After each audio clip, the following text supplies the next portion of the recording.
Memo Some is my name. A wildlife conservationist and the founder of Wild Now Foundation, which is an organization centered on wildlife conservation with the inclusion of young people. I grew up in Laikipia County, and I think that's where my journey in conservation started from. My family has been very much involved in conservation since I was pretty young. And I particularly remember my mom reminding me about, we would have family prayers, and she would mention almost everybody's name. And I would cause a tantrum if she doesn't talk about why aren't you praying for the cats, the dogs, the animals. So when I think about that illustration, I always think, okay, it's something that has been ingrained in me since I was very young. I started focusing officially on conservation when I was in high school. I was the head of the environment club. And it's where I noticed that there was a gap between wildlife conservation and youth involvement. The government noticed what I was doing, international organization wanted to be involved, but this was just Some. This was just Some doing her thing with her love for animals, right? And I realized that a lot of young people would want to be involved in that. And they thought it was an organization. So why not give them that platform to learn more and be part of the solution, right? So I launched Wild Now in 2019. It's been an amazing 3 years. And in 2020 is when there was an announcement about the management plan, the KWS management plan. So we petitioned in Parliament. We got a few young people to also be vocal on the issue on social media. And a couple of weeks later, it was tabled in Parliament and we were called to officially petition, which was a success. Some of the challenges that I've faced, especially as a lady in the conservation industry, are two things. One is I am very hardworking, and in everything that I do, I put my best foot forward. But it's recently that I realized it's not an issue that a lot of women are talking about, yet it's a concern that I think all majority of women go through. The desperate drive for perfectionism.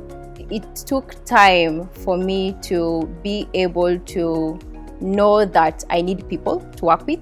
It's not Some doing this alone. I need a whole community behind my back. Number two, it's okay if something doesn't go right. And number three, failure basically means it's not your thing, it's not something that you're supposed to focus on, or it's something that you're supposed to do better. So when I learned all this when I was running Wild Now, it's changed the whole game of how I'm going to do Wild Now. The one thing that I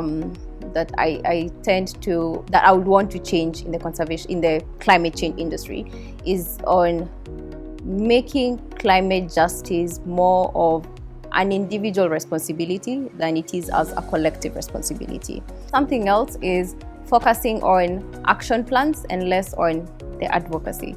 Climate change is becoming a trend that every young person wants to be involved in, but it's losing the significance of what climate change really is. Because if you ask a lot of the climate change activists out there nowadays, the basics of how to combat it is an issue. We can't have a conversation if even the basic science of climate change is not there. Where are we supposed to get the action plans for? So the unique perspective that I bring as a young African woman in the conservation industry is one, I believe there is power of working with communities themselves.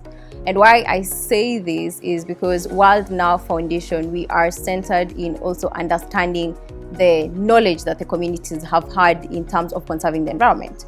I believe they are the custodians of what conservation really is. The things that I bring forth is not just the voice of young people, but also the voice of indigenous communities, the local communities.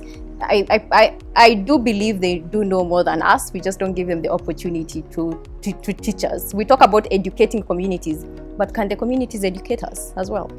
I believe the system of conservation has been very welcoming to women. I don't believe that I don't think a lot of women have been involved in conservation fully, but we are moving at a great pace. I've worked with a lot of women organizations and I've learned a lot. But one of the things that I think I took home from that is that I want to change as a young woman is how we approach supporting each other. Working together doesn't mean just conversing about it. Always be accountable of your sister. And I say that because, as I mentioned, I understand the importance of having a role model. And when you join forces and say, I want to see Some in the next few years with this position so that she's able to execute this and this. When we do join forces in execution itself, not just supporting each other vocally, there's power in that. Hello, my name is Some. Let's break the bias.